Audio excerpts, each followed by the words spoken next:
Good morning, Big Brother fans. It is Monday, July 29th, day 14 in the Big Brother house. And I lied. I didn't talk to you this weekend like I said I would, but I've had a bit of a cold, and I'm going to possibly pause this several times to cough, like right now.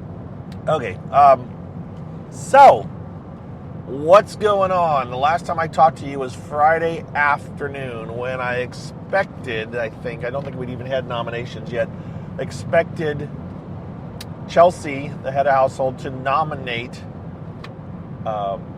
Lisa, Kenny, and Angela. And as you may have seen on last night's show, that is exactly what happened. Those were her nominees. What they didn't show on last night's show is that Kenny volunteered to be nominated. Interesting little twist they didn't include. They didn't actually. Let's talk about last night's show for a second, since that kind of really only catches you up to what you know what I had told you on Friday for the most part. They did not introduce the Angela-Lisa relationship at all. They aren't talking to each other. They have barely said two words to each other for a week, right? So that's a dynamic that just isn't getting explained to us because of the lack of show time that isn't dedicated to to summarizing competitions. Like last night, that was two segments of a head of household competition that on the live show would have taken 5 minutes or less.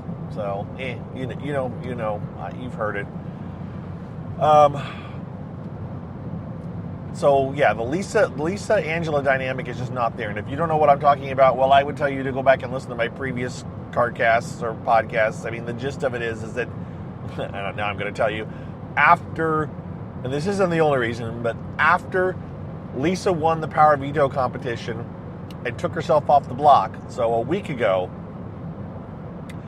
she talked to Matt, and Matt revealed that Angela had been saying things about Lisa to Matt that Lisa didn't appreciate, including the things where she said she thought Lisa had power, she didn't believe Lisa, didn't trust Lisa, all these things that Lisa went like, well, geez, if that's how you treat, people that are trying to help you and coach you and get you through your tough times, I don't really need to have anything to do with you. That is kind of the brief summary of it. So she just said, I'm done talking to you as a friend, inside or outside of the house. Don't want to have anything to do with you. That is where Lisa and Angela kind of left things just over a week, or just about a week ago, a little bit less than a week ago, but that's when it happened. That's never been shown on the show. So they are not talking to each other. All right, now you know that part. So, you saw the show, you saw Chelsea make her nominations. I mean, honestly, it was a clear cut who she was going to nominate. It was very easy for her to make those nominations, and she did. And then so on Saturday, they had the Power Veto competition. The extra players were, I think, Joseph and Chelsea. I think it's been a while. Maybe it may have been Brooklyn. No, Chelsea's the head of household. I think it was Joseph and Brooklyn, maybe. So, and it was the day before Joseph's birthday because he made a joke about, getting to play the day before his birthday kind of a thing. So yesterday was Joseph's birthday. So the Power Veto was played.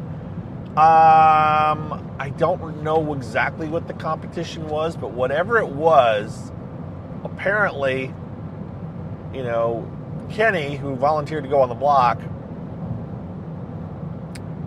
decided that he figured it out. So rather than throw it or anything and, be a happy little block sitter, Kenny decided he could win it. And so he did. So he won the Power Veto competition, which means that now he will take himself off the block, even though he volunteered to go up. Oh, here comes the cough. Sorry, guys. I realize it sounds strange on your end. Okay, so Kenny figured it out, won the Power Veto. Even though he'd volunteered to go on the block, he will now take himself off the block today. And so Chelsea is stuck with the chore of naming somebody else to go on the block. And she actually asked both Kenny and Angela, and I think even Lisa as well, is there somebody you'd want me to put up in Kenny's place? She's looking for any way to, avoid being the bad person, or at least having somebody else to blame for what she does. But none of them really gave her anything and said, no, it's kind of your thing to do. So she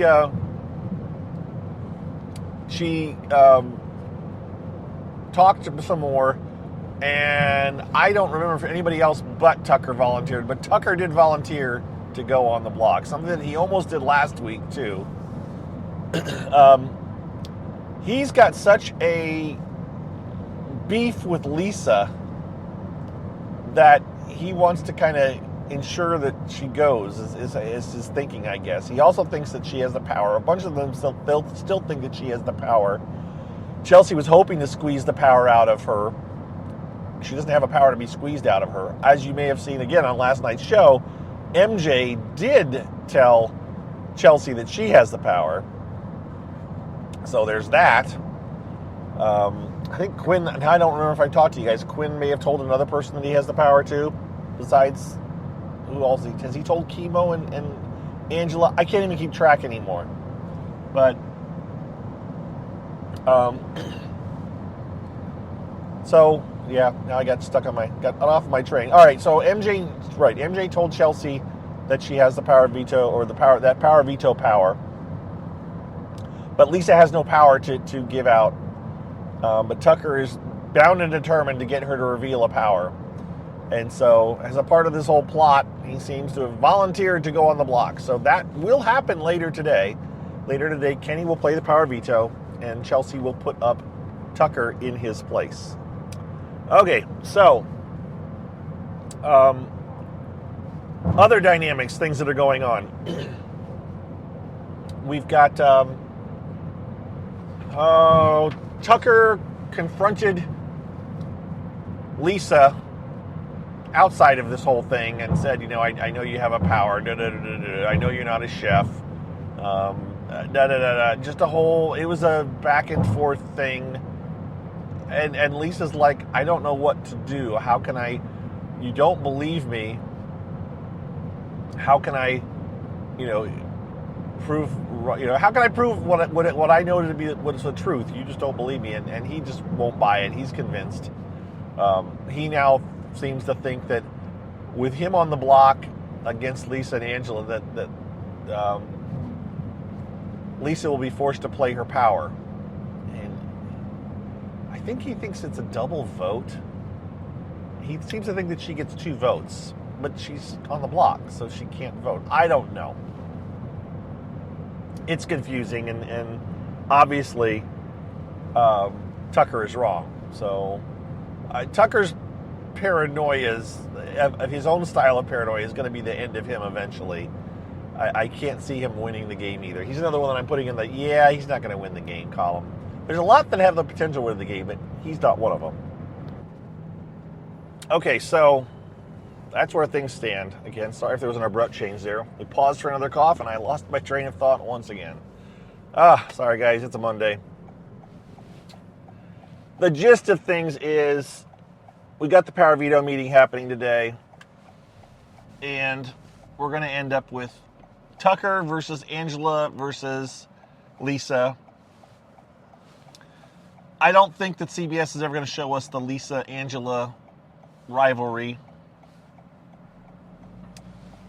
I'm wondering if this will lead to a potential, waffling, flipping, flopping couple of days where people start to consider maybe we should get out Tucker. Even though I've heard people say we're not voting out Tucker. Whoever's left on the block on Thursday night, if Tucker's one of them, the other person is going. Kind of like Chemo. We'll see. Chelsea really wants Lisa gone. Most of the House seem to have wanted Angela gone, but she's trying to kind of nudge them all towards wanting Lisa gone. We'll see where that goes as well. Lisa is definitely Angela's been kind of quiet.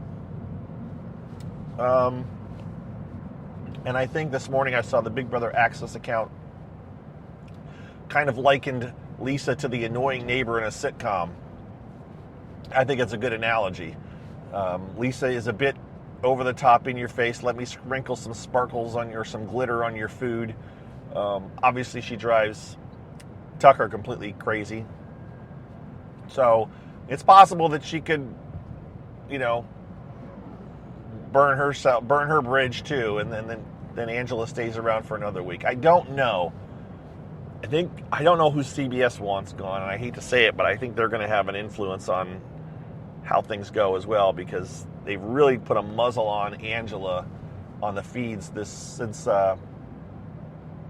before, since she's had a household. It's like they don't want to see her say anything. Some people say it's even because of certain things that she said that aren't even game related. I don't know. There's people saying that she's a plant because she's been on The Price is Right, and I guess maybe Let's Make a Deal. I'm not sure. She was on Dr. Phil as well, right? So she must be a CBS plant. I don't think that's the case. I mean, she may have been on... I've seen her on The Price is Right. I've seen the clip from that. I don't know about Let's Make a Deal, but that's what people said. Someone said to me. But those are both shows that you get in line to get on. I mean, if she likes to go on game shows, whatever. The Dr. Phil thing, I guess Brooklyn's been on... Dr. Phil as well. I mean, there's, whatever. People do all kinds of things. So, anyone with some smarts might reconsider being on Big Brother based on look at the exposure that you get and how it can be really negative. All right, I'm going down a rabbit hole. So, what can I tell you? I'm going to try this real quick. I'm going to pull up Razor Skates has a alliance chart. He lists alliances. Dolfica lists an alliance map to show relationships. Razor Skates just shows you the different alliances.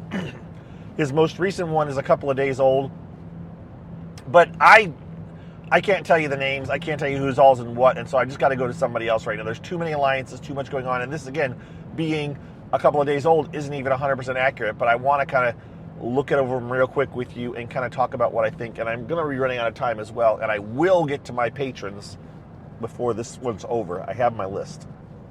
And talking is causing me to cough more than I'm coughing normally. So, all right, let's try this.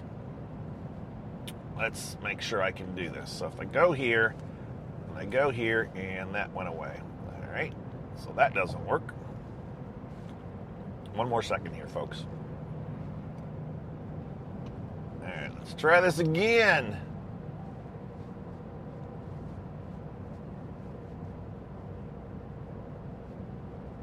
Yep, dead awkward pauses while I get this going. Okay, alliances. See, like even the Andersons alliance, that's Quinn, Tucker, Cam, and Chemo. I can't even tell you if they're still active. I haven't seen a reference to them in the last few days, but they definitely were active for a little bit.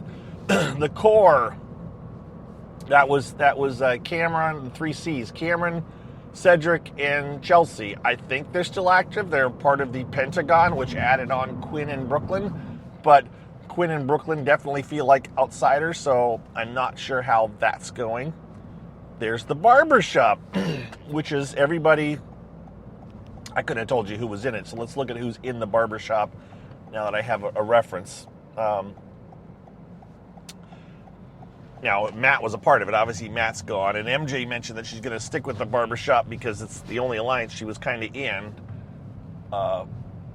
So you got Cam, Cedric, Chelsea, Brooklyn, MJ, Leah, I said it right to the person that's been catching me on that. Yes, I don't think of the name Leah. Even I think it when I say it, but I'm not saying it that way. So I will be over-enunciating it now. Leah and Rabina. That's kind of a thrown-together alliance. I wouldn't consider it very strong.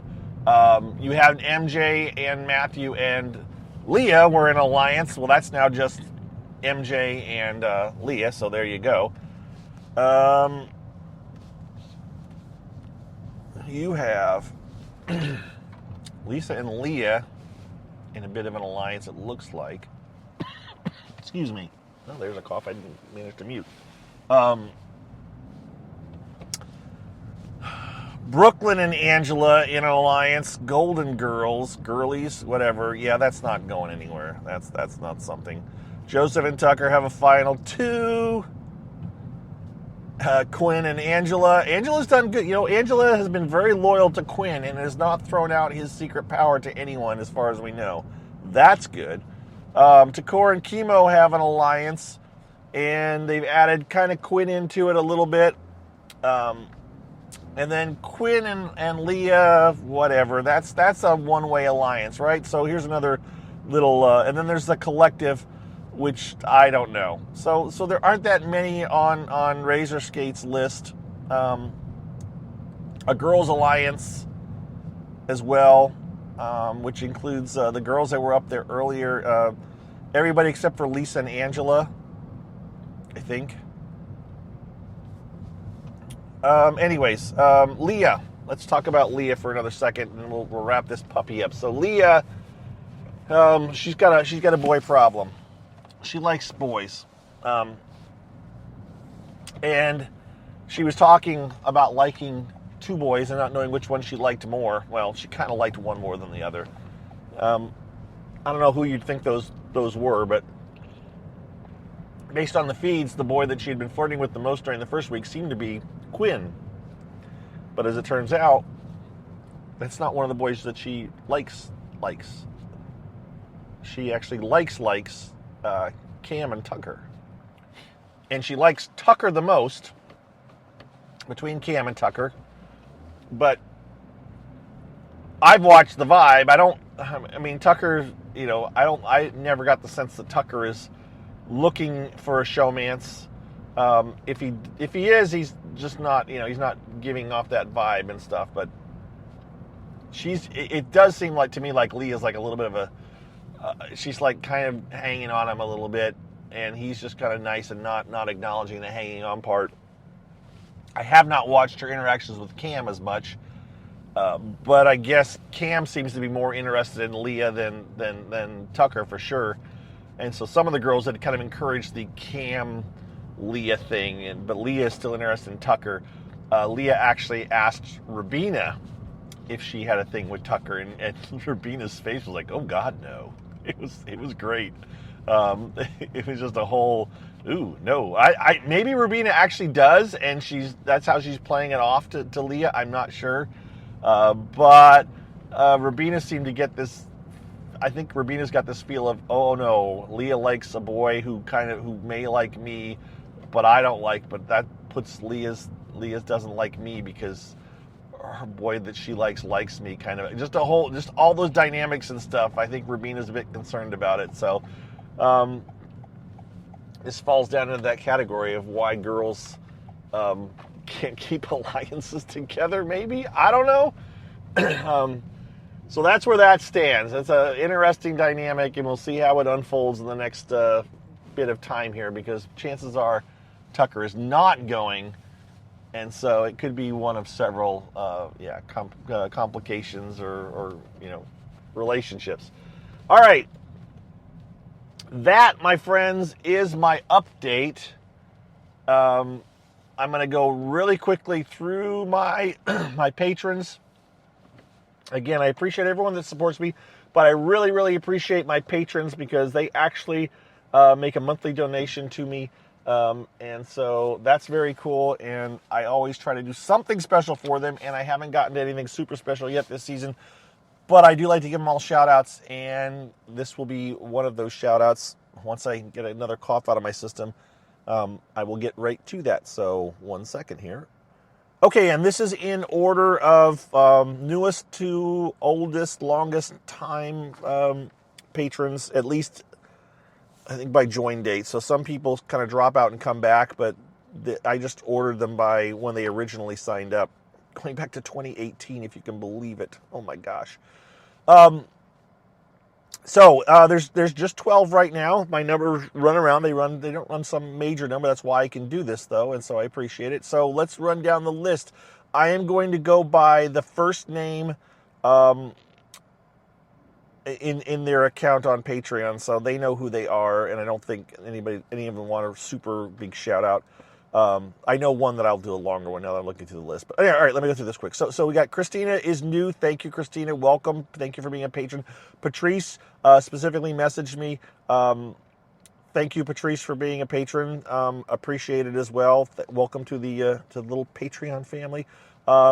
Sims, that's the first name there. So Sims, thank you for being a patron. You've been a patron for over a year. So almost a year. I appreciate that. Tasha as well, thank you again for being a patron. It's appreciated. Chip, we'll call you Chip. You know who you are. Appreciated. Thank you very much. Iowa Grandma Deb, I'll give you the full long readout. Thank you for being a patron, Grandma Deb. You've been a patron going back over 3 years, so that's very much appreciated. Sam, you sneak in there, Sam. Thank you for being a patron. I hope I haven't missed you in the past, but I got your name there, and I'm like, okay, what's different about Sam? But I found Sam. You're there. Thank you. I appreciate you. Nona, again, appreciate you as well. Longtime super fan. You're very much appreciated, and thank you. Angela, thank you for being a longtime supporter. Diane, another one. Thank you. Diane turns it off and turns it on, but every time it comes around, she's turning it back on. So I appreciate it, Diane, very much. It's very much appreciated. Ishara, very, very long time fan, one of the original OG Patreons, along with Chatty. Those are my two OG Patreons. And actually, you know what? Diane's been there too, going back. She turns hers off and on, but she's been there as well. So those three are my rock solid, long-term patrons. There are some others that may show back up during the season. If you do, I will definitely give you a welcome. I appreciate you all. Again, if you want to be a patron and support me, you can go to patreon.com/bbgossip and do it that way. But you all support me by listening to this, listening to the commercials afterwards. There's also another option, and I need to give a shout out to that person on Ko-fi. I need to look it up. It's KO-FI, I think. There's a link to it through my Twitter page. If you want to support me through that way, you can do that as well instead of using Patreon. Anyways, that's it. Before I cough again, thank you very much. I will talk to you guys all tomorrow. We'll talk about the fallout from the Power Veto meeting, and we'll see what the lay of the land is. All right. Thanks everybody. Take care. Bye bye.